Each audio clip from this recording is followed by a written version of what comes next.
Cathartic redemption. How about them apples? And nothing but heavy clouds over large portions of the Sunshine State and a long-awaited debut, at least in big-time spot, albeit under less than desirable circumstances. This is the College Game Day podcast for Monday, September 16th. Rece Davis, Pete Thamel, Ryan McGee here, fresh off a trip to South Carolina for LSU in South Carolina, which started the day with one of the wildest finishes and one of the wildest back and forths we've seen in quite some time.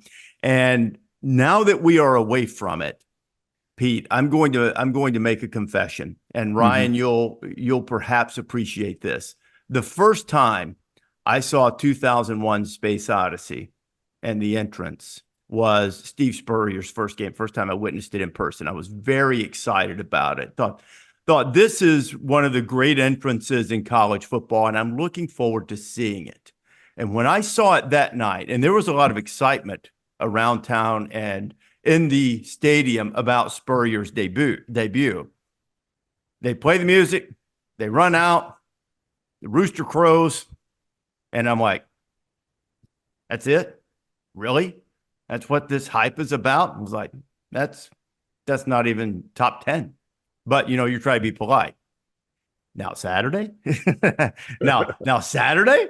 Now we have something here because I don't know if they've upgraded the sound system. I don't know if, following game day or maybe coming off the Kentucky win or whatever it was. Now that was an entrance.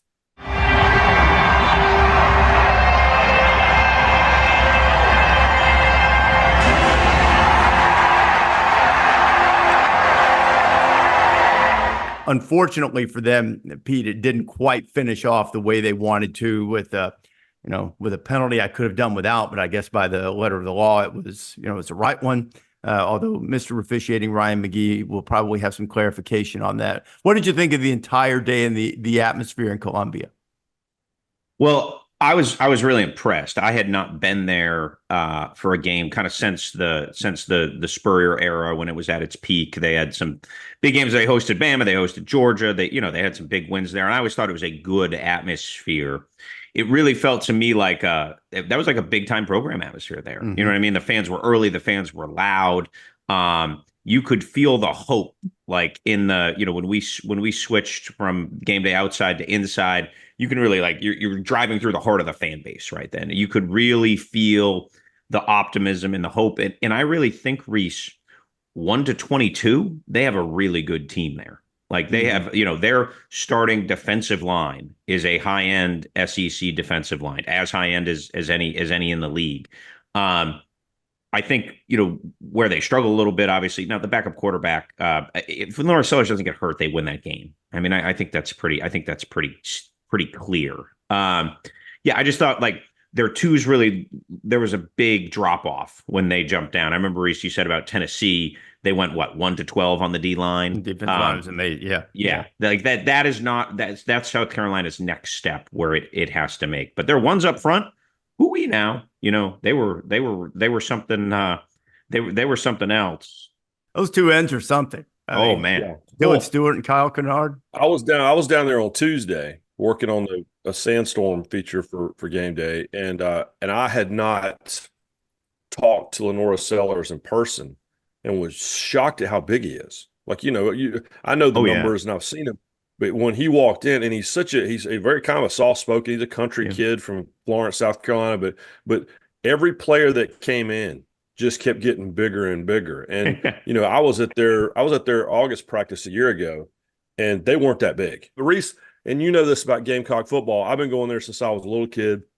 I was there when they were 0-11 when Lou Holtz's first year. Wow. Sold out. That's all they do. Mm-hmm. All they do is sell out games, and they're just kind of used to that level of enthusiasm and losing in the last second. That's just it kind of summed up the Gamecock fan experience. But I think that I'm happy for Shane Beamer because I think that he's building something, and you can feel that. But he really needed that Kentucky win, and he really needed Game Day to come to town because, what I didn't want is for them to get off to an 0-3 start, which was a possibility, or a 1-2 start, and all of a sudden everybody starts talking about a new coach because if they give Shane the time that he needs, that depth will show up. So we'll see. It was the ultimate South Carolina football day because it was awesome right until the last 5 seconds.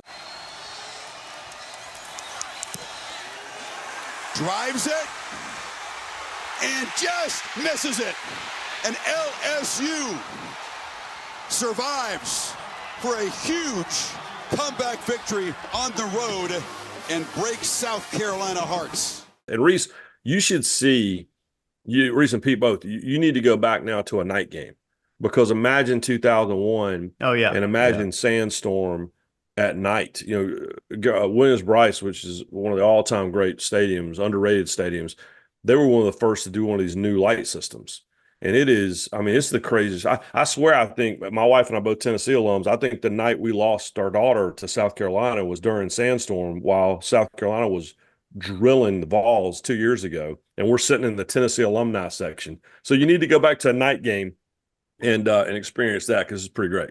Pete, I want to get your take on what Ryan observed, experienced in Gainesville, not necessarily his extracurricular activities, but his football-related ones, if you want to call it that.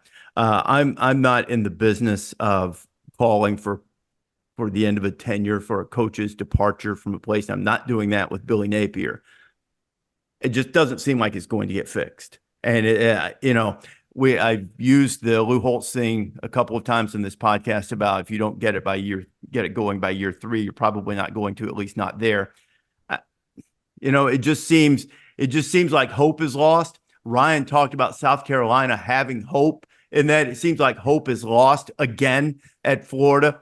Florida is a weird job, and it really shouldn't be, because save for the Urban Meyer, Steve Spurrier eras, they've been occasionally good teams, never consistent program. Mullen was close. Mullen was pretty good most of the time, and still right at the end, and very good, at least one year. It's an odd program. It seems like their hope is gone, and that they probably have to hit some type of reset button, which might be an extensive one and be more than the head football coach there. It would seem they might need a complete reset, not because the people are bad, people doing bad jobs, anything like that. It just doesn't seem like they can get it going, and I'm sure it's very frustrating to Gators. Yeah. So, Rece, I think the headline on Florida is that Billy Napier will not be back as the coach next year, and now we have to figure out the details of the whens and the whys and the replacement, right? I think that, and again, I'm not saying this like some source told me this. I just think the reality of Saturday's general impotence of Florida football has coalesced to, and the drumbeat is loud enough where Billy Napier's not going to come back. And then the now is, does it happen after they go to Mississippi State and then they have a bye week, or do they go to the end of the year? And one of the complicating factors here is that, and it really underscores a lot of why Billy Napier's tenure didn't work, is there is not an interim coach on staff that jumps out at you. Like, there's not an obvious, hey, let's go to this. If you're going to fire a coach in September, and you're going to fire a coach, before 3-4 games in, you have to have a clear linear plan to say, okay, this guy's going to be our coach and the team's going to rally around him. Let's save this season, right? And it just doesn't feel like there's a guy on Florida staff that can do that. Deep on their analyst bench, they have a gentleman named Dan Enos, who is the head coach at Central Michigan. Dan Enos has been an offensive coordinator at Alabama, Miami, Arkansas, Maryland. He's a good football coach. Is Dan Enos going to come and energize and save Florida football? No. Like, he's not. Ron Roberts is the co-defensive coordinator. He's actually been calling the plays there this year. Ron Roberts is an excellent veteran coach. He's been coaching a bunch of different levels. He is more of a cantankerous old school guy than a rally around guy. Both those guys also just came in February, or January. So they don't have these deep relationships with the players either. So it's a series of bad decisions that the Florida administration is going to have to make right now. Also, it's always hard because everyone wants to know, okay, who they're going to hire. It's always hard to predict who they're going to hire when you don't quite know who's going to make the hire. So we start with an interim president, Kent Fuchs. He was the president prior to Ben Sass. Ben Sass left in a trail of need to spend more time with my family scandal. I just saw a headline, like they spent $1.3 million in catering to entertain people last year. So he was basically running Florida like he was still in government. So that's been a mess. So Kent's back to fix it. Kent hired Scott Strickland as the athletic director. He's a supporter of Scott Strickland, the athletic director. Scott Strickland's been AD in the SEC since 2010 when he took over at Mississippi State. He's a good AD. SEC ADs rarely get a chance to hire 3 coaches, and this would be Scott's 3rd coach if he's going to it. You can debate whether or not Dan Mullen was a good hire. He had 3 good years, 1 bad one. Even in his 3rd season, he made the SEC title game in the COVID year, and I think his first 2 were double-digit win seasons. They trounced Michigan in a bowl game. Like they were pretty good under Dan Mullen. You can put me down as that being a good hire. Yeah, I would. Dan Mullen twice hired by Mississippi State, not just Scott, but Dan Mullen's a good hire. Yeah, he was a good hire. So Florida's got to get aligned on who is going to lead us athletically, because if they were to fire Scott Strickland, they would have to then replace him by November 1st, which is a hard thing to do. It's not impossible. We've seen some quick AD turns. UCF, Kansas come to mind, like in the past, where you can get a dude in 2 weeks if you want. But all of that takes that's all hard to do under an interim president. So they need to sort of decide how they're going to push forward first. And then there's the coaching piece that obviously has to unfold here on when do you fire Billy Napier, and then how do you replace him? And my last point here is I don't know if the complications of hiring a coach in 2024 have really been fully articulated, because if, let's just say, and I have a piece on ESPN.com coming out about this on Monday. Let's just say you get a Florida fan wish list, right? You start with Lane Kiffin. Let's bring Lane Kiffin in. Obviously, he has a little bit of that Maverick, Spurrier, Meyer that I think the Florida fan base would like. Other names, if you're going big game hunting here, wish list, fever dream, message board list, right? Kiffin, James Franklin, Eli Drinkwitz, Matt Campbell, Matt Rule, Mike Gundy. All right. Like if you are Florida football is a top 5 job in the country and we're going to go recruit the best coach, that's a reasonable high end list. I'm not saying those guys would come. I'm not saying it's inevitable, but that's a pretty good wish list there. All those guys right now are in playoff contention. Now that's obviously somebody's going to lose somewhere in all that. I just think, especially with Lane Kiffin, right, who's going to be the speculative focus of this search. He has a playoff team. He has a playoff roster. I had a scout tell me this weekend he's never had a longer day of work than going to evaluate Ole Miss in one day and all the reports he had to write, because they had so many. This doesn't mean they had so many first-round picks. It's a little like Michigan last year. They had 18 guys invited to the combine. Now, I'm not saying Ole Miss is going to have 18, but they're going to have a teen in front of that in terms of combine invites, and they're going to have double-digit draft picks. They have a loaded roster right now. So if say you want to put a coach in place November 15th, right? If you're going to fire your coach early, you want to get going. Obviously, you got to have the portal and the signing day are now early December. In that last week of November, first week, early December period, you got to get everything together. And there's a really good chance that I think a lot of casual fans probably don't know the college football playoff title game is January 20th. So even say you want Georgia DC Glenn Schumann, right? And that's the guy you want. And you can go hire him November 15th. He may not actually come to campus to be your coach for 7 weeks. Yep. That's wild. Like that's like there. So there's going to be an interesting dance here to you almost now, if you're a Florida fan and you want Lane Kiffin to be your coach, you got to wake up every day and root for the Rebels to lose, right? That's really the most realistic scenario. I'm not saying it's impossible for a big time school to make an early hire of a playoff contender, but it is impossibly awkward. It could happen, but boy, those are going to be some tricky timing dynamics that in this new era of college football we're going to be facing if you're going to make a hire like that. Rece, you alluded to my extracurricular activities in Gainesville. I do try to go to bed early. It took me and Marty a couple of years to figure that out, but we've now figured out you have to go to bed early because we have a show at 9:00 in the morning. But I was in a couple of different situations and rooms and locations with people who have legitimate power in these things. Lane Kiffin is the list. Anyone else, they feel like they're settling. And I'm not just talking about the fan base. I'm talking about the checkbooks. Lane Kiffin is the list. And these are the same people that said to me they didn't expect Billy Napier to make it to Monday.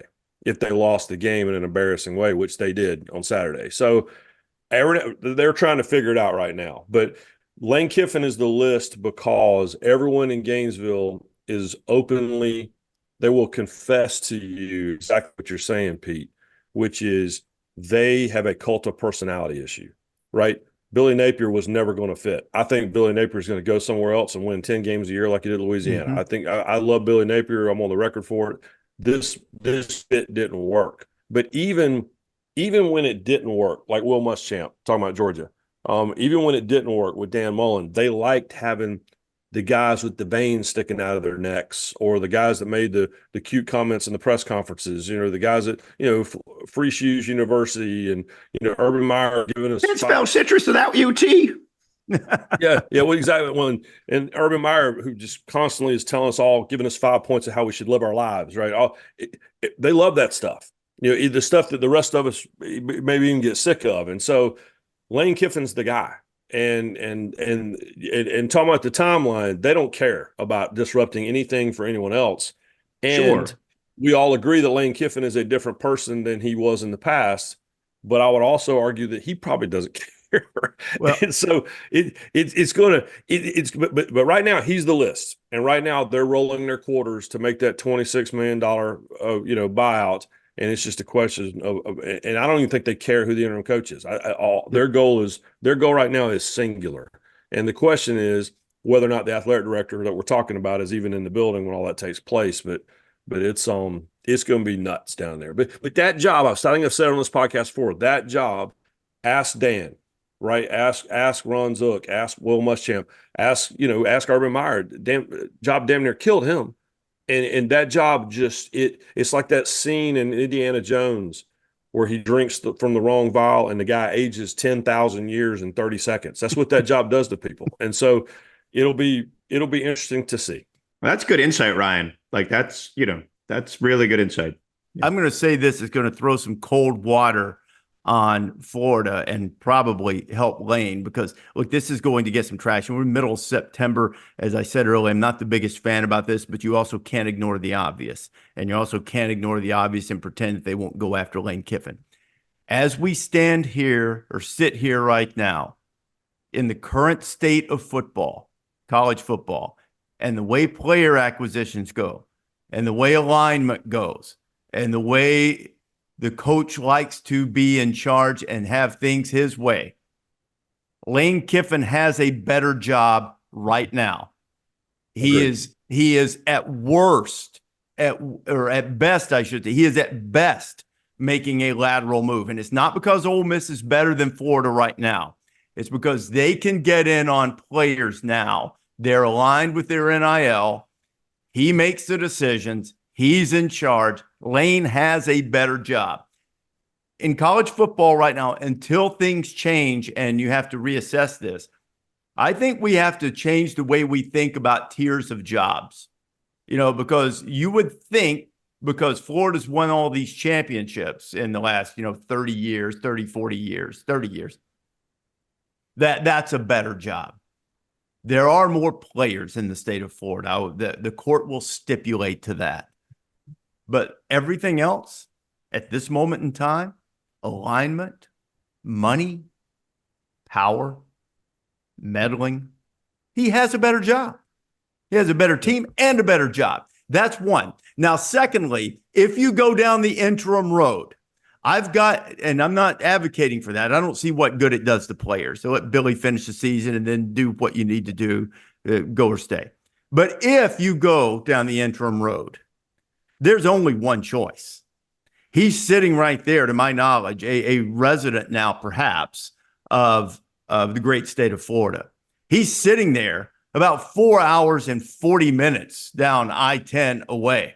And he will come in and he will give your program a jolt of energy. He will come from his palatial surroundings in the greater Destin area and get on I-10 and drive in there, smash about 12 Red Bulls, hit the can on his forehead, and the Coach O era will have started in Gainesville. How about them Gators? How good would that be? How good would that be? I'm not advocating for interim coaches. I think generally speaking, you're not really doing anybody much of a service by it. You play out the season and you move on. NFL's a little different, I think, but that's the only choice. He's got a place right there. He can just get in the car and he can be there. He can be there by evening team meal. Remember, Zook actually coached the season out after he got fired in 2004. I was at the game. Mark Maylou Holtz and I went and did studio from the game on the field at the Doak when his walk-off was beating Florida State. And then to Ron's everlasting credit, he came out. Now, he won, so that was helpful. But he came out and joined us on the set after. Not a lot of guys do that, you know? So I want to amplify one of your points, Rece.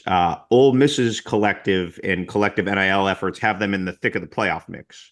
Florida's has them in court. Yeah. I'm telling you, everybody acts like, oh, you know, Spurrier, Meyer, Florida. He's got a better job, man. I mean, you know, so, you know, how that plays out is up to him and his representatives in Florida and Ole Miss and all of that. But at this moment, I don't think Ole Miss fans should panic. They've given him a better job. It's a better job, and there's also what I like to call the John Grisham factor, right? Which is, you know, John Grisham, who lives in that area.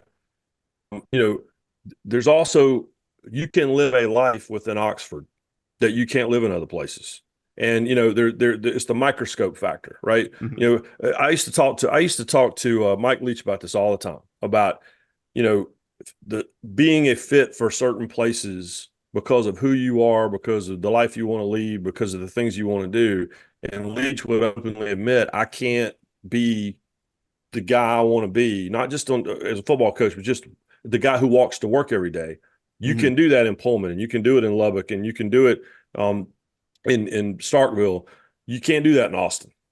You know, you can't do that at USC. You can't do that at certain places. And I think that's something that Lane Kiffin is a very happy guy right now, a happy guy.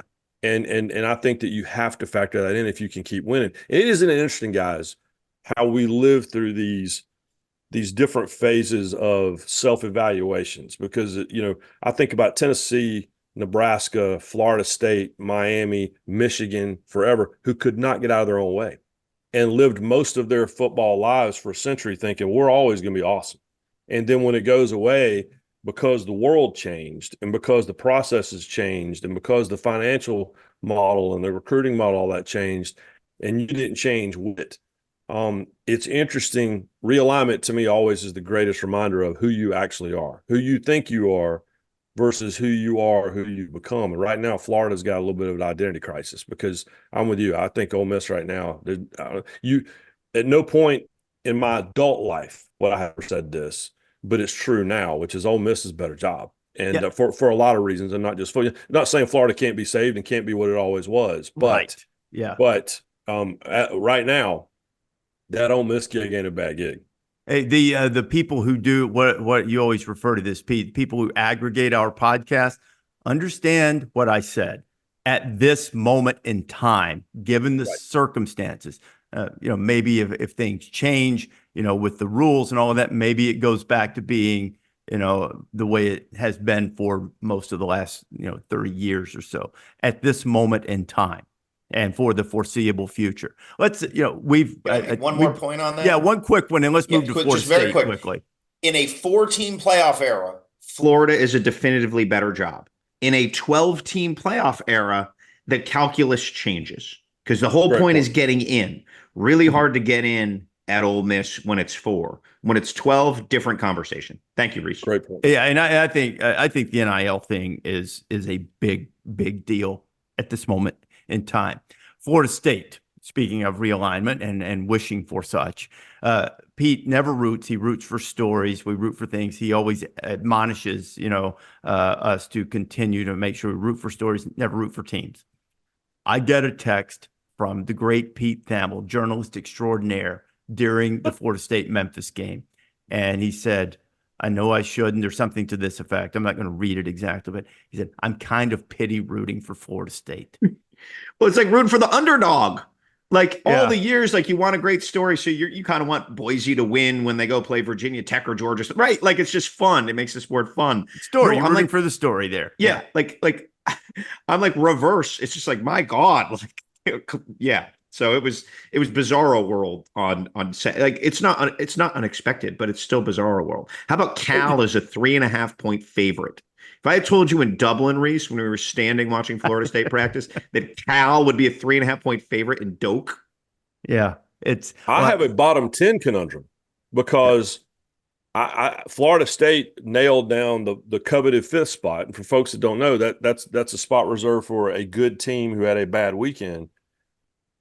Florida State, when Captain Morgan and I sit down later tonight to write the bottom 10, we're going to have to take a hard look at Tallahassee because they might have earned their way like old school, like, welcome aboard. I mean, it's the strangest thing I've ever seen in my life, just watching them. But it's funny having been in Gainesville on Saturday morning and now, and then watching Florida State, it's crazy how the malaise takes over.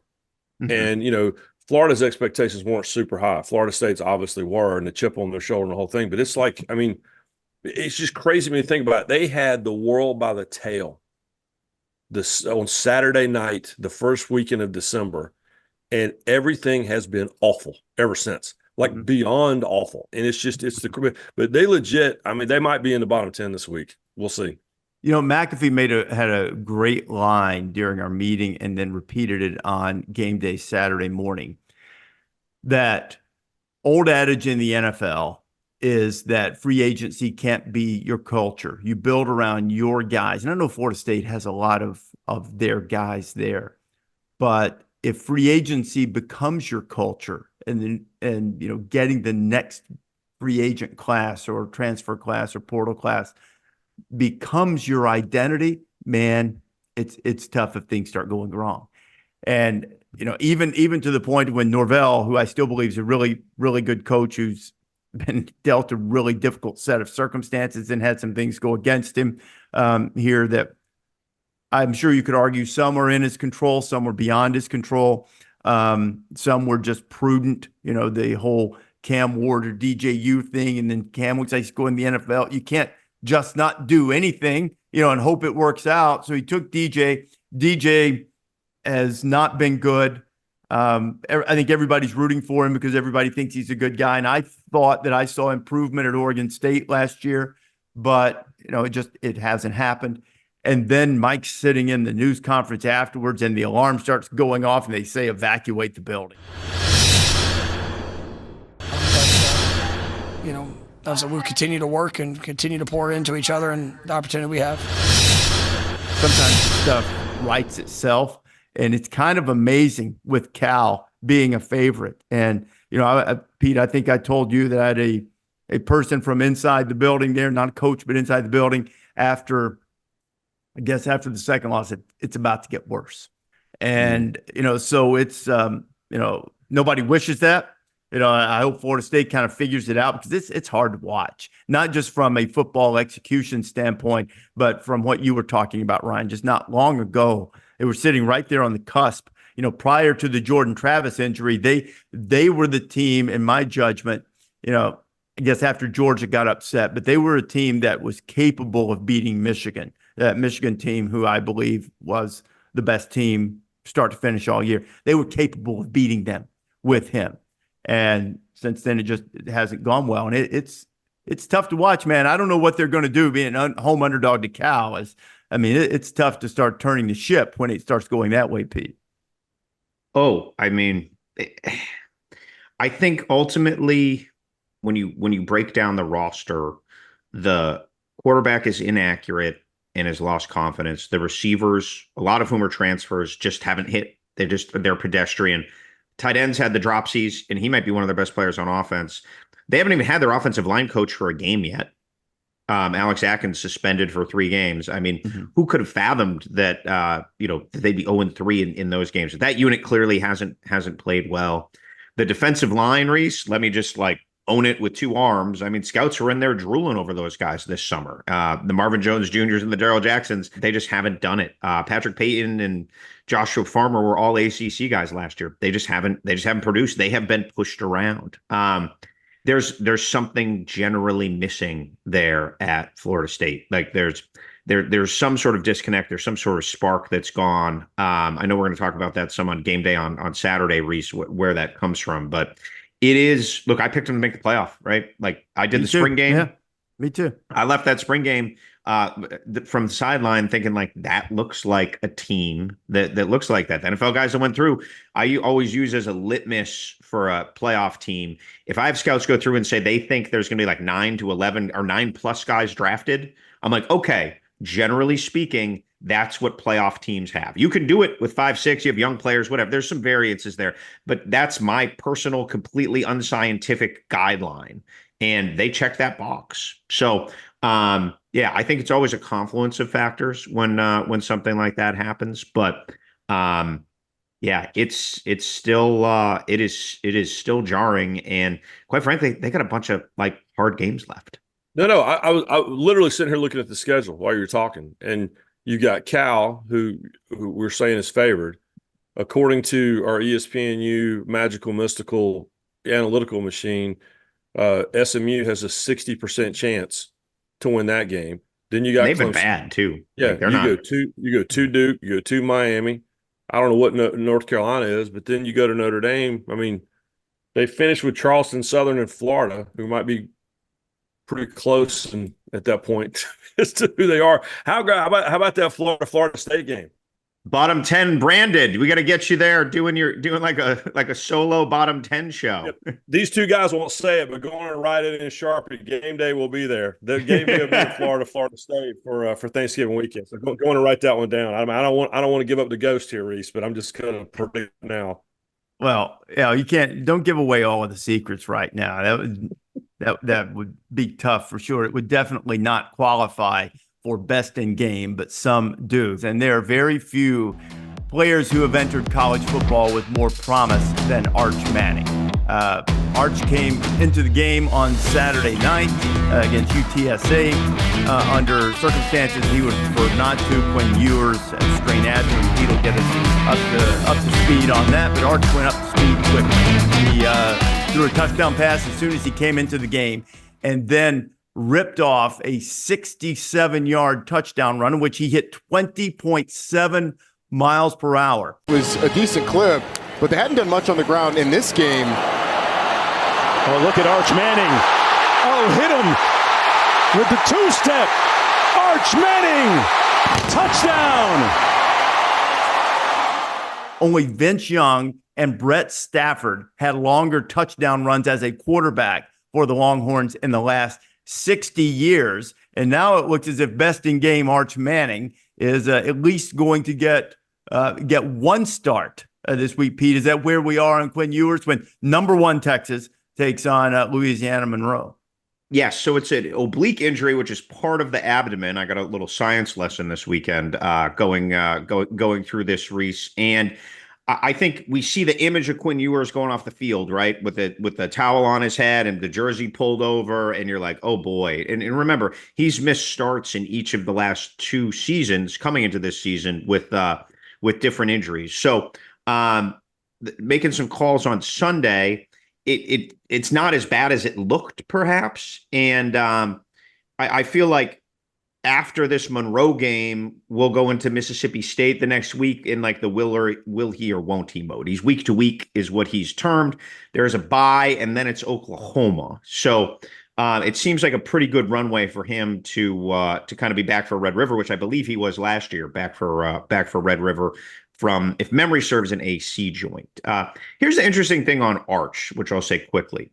And I give him credit for this. Like, Arch was the 3rd string quarterback at Texas last year. He did not start. Malik Murphy, who's now playing at Duke and doing a nice job there, was the backup quarterback. And there has been, Arch didn't play a high level competition in high school. There has been development. Like, he has a wonderkind name, but his skill set wasn't ready for college football. Like he is gifted and he is blessed and he's going to be a very good player. We'll see how good, but he's going to be a very good player. I wouldn't get too UTSA is bad. Like I wouldn't get too excited about him running through the UTSA defense. Like this is not the same program it was 2 or 3 years ago. So he has now like worked and we'll see. Like this is going to be his first career start against Monroe, who by the way is much better. Our old friend General Booty Reese has commandeered Monroe. They had a huge win over UAB, which Coach Bryant Vincent enjoyed because he'd been the interim coach at UAB 2 seasons ago. So obviously there'll be a lot of eyes on Arch as we go here, and we'll see when Quinn does come back. You got a feel for Quinn Ewers, right? Like coming off that Michigan game, he's one of the 5 best players in college football. Oh, for sure. Yeah. Period. Hands down. So whatever the results are of this Arch Manning sample size, we shouldn't conflate that with a quarterback controversy. That's what I would just like to get across. Amen. Amen. Because look, I love Arch, but immediately people started doing that. Man, Quinn, Arch is I think Arch is going to be sensational. And you guys know my affinity for the entire Manning family. Quinn Ewers is a dude. Quinn Ewers, he might end up winning the Heisman Trophy this year, assuming he can get back and be healthy and play to the level that he was playing. Quinn Ewers has turned himself into a dude. Yeah. He is everything we thought he'd be coming out of high school. Because remember, he came out early. He's never been intimidated like that. Like what strikes me about him is that even when people have tried to bait him on the Manning thing, when they go to the playoff and now Arch can finally talk to the media, and Arch has got 50 media members over there and more than Quinn, and he joked about it. Like I've given him credit because he has handled that situation so well because, and it's because he's confident because he knows what he's capable of, and in Arch too. But I think that Quinn Ewers he's won a lot of people over. But that being said, all of this sounds awesome, but everyone in Austin is clearly going to handle all this with this same level of, level-headedness and measured response. I'm sure that's Arch goes out with those 6 touchdown passes. Yeah, suddenly, no, it'll be fine when Quinn comes back. That's how that's going to go down. Well, yeah, right, exactly. The thing is, the most popular guy on a team forever, people have always said, is always the backup quarterback because the quarterback gets all of the glory and all of the blame. It's just magnified when you have a name like that, when you have a legacy, a family legacy with his uncles and his grandfather who were, sensational players, obviously Hall of Fame players. So that's going to happen. And, he looked good and he's an athlete. He's like his grandpa. I went digging through, as you guys know, Archie Manning's his grandfather is my favorite athlete of all time. And wow, I didn't know that. Yeah, I went digging through he was the guy. When I was a little kid, even though the Saints lost all the time, I don't remember him playing at Ole Miss. But when you get the jerseys, you guys aren't old enough to remember this, I don't think, but around Christmas time, Sears would send out this wish book thing, and one of the things they had NFL jerseys in the back, and you could get the numbers of the stars for every team in the league. And every year I got a number 8 Saints jersey because Archie Manning was my guy. So, watching him run around, watching the highlights of him run around Ole Miss, I thought, I haven't been able to dig up how long his longest run in college was, but on the first highlight reel that pops up on YouTube, he basically runs a down the line option out of split backs and turns it up. And I had to count the 5-yard lines. It appears that he had about a 60+ yard touchdown run, at least in that highlight. So we need to get Marissa Dowling, our expert researcher, on the fact of whether Arch now actually holds the family record for longest touchdown run at the collegiate level. We know he's exceeded Peyton and Eli, but it looked like probably Archie's run was probably around 62, 63. So I think Arch has the record, but we need to verify it for sure.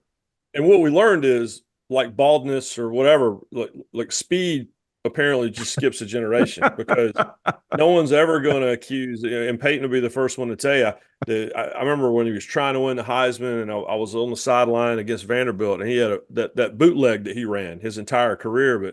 But to quote my old college roommate at Tennessee, he runs like a deer with his knees tied together. And Eli was the same way. And so, but we all said, but their dad didn't run like that. And now we know the Arch doesn't run like that either. So clearly it skips a generation. Archie was the grandfather. Archie was a great shortstop too. Could have played professional baseball. Played in the College World Series. Yeah, he was a lead Oh, athlete. how about that? Superb athlete. The Bard of Omaha dropping knowledge. There we go. Let's hit quickly on what was nearly the biggest game of the season in Lexington on Saturday night. Our old friend David Pollack put out a tweet that he said Bulldog fans probably weren't going to love. He didn't see explosiveness on Georgia's offense necessarily. Maybe not enough, a lot of good players, maybe not enough up to this point, difference-making playmakers. Georgia does this every year. Kirby's talked about it. That's kind of part and parcel of being the one everybody shoots at. Sometimes you're going to get somebody's best shot. You don't have your A-plus game. Is there any cause for any type of mild alarm? Not at Georgia not being good, but at Georgia maybe lacking a piece or two here or there in terms of guys who will hit you for 70 out of nowhere. Any cause for saying, about Georgia? Alarm's the wrong word. Just like I put in the note for game day this week, there are different kinds of alarms. There are alarms where get out. And then there are alarms that you set in your calendar just to remind you of things. That would be more like what I'm talking about here with Georgia. Is it worthy of an alarm to go, maybe we should see if they have enough full-scale difference makers on offense? I don't know if there's an alarm yet, but they look reminder. Yeah, maybe like they just looked generally out of sync. And I think some of that was they had a lot of dudes missing on their defensive line, Rece, right? And what have they won? 41 straight regular season games? Oh, yeah. Look, it's a mild reminder. That's all I'm saying here. Yeah. No. Yeah. But like the formula is the formula to win that many. And that formula starts up front. So they were getting gashed up there, which then bleeds the game down. The clock, like all of a sudden you don't get as many at bats. Things don't go as well. I had thought their receiving core would have a little bit more dynamism than it did. Now Kentucky, as it always does, has like a salty sound defense. So yeah, I would put it on the worth monitoring, that's what we do in the hot seat list. You're either on a hot seat list or you're worth monitoring. So we will monitor the Bulldog offense from here, because let's face it, we're going to know some answers pretty soon. By the end of October, we're gonna know exactly where they stand. This new age SEC now, there's no hiding weaknesses. And sorry, Pete, I didn't mean to cut you off, but I've said this about Georgia's schedule all along. I saw more danger in the Kentucky game, in the Auburn game, which is the first weekend in October, than I did than I did in the games that we're all circling, which is Alabama and which is Texas and those, because look aheads are for real. I saw Kentucky. There's no question in my mind that South Carolina deserved that win at Kentucky, but there's no question in my mind everyone in that stadium was already thinking about Georgia coming. And they looked like a team that was ready for Georgia, but wasn't ready for South Carolina. Georgia looked like a team that's already been looking at Alabama film.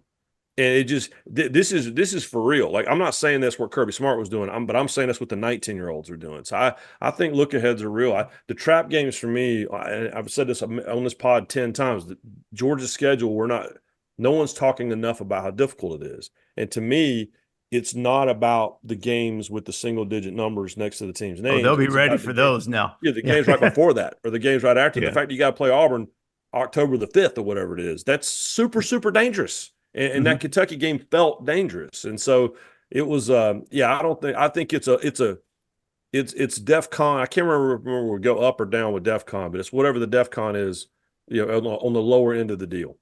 Yeah. So let's wrap it up, gentlemen, with dumb loses more than smart wins. And the disclaimer that I offer every week is that it's not that the people involved are dumb. It's that sometimes the decision was dumb, or it played out dumb, or sometimes being dumb can even being outsmarting yourself a little bit.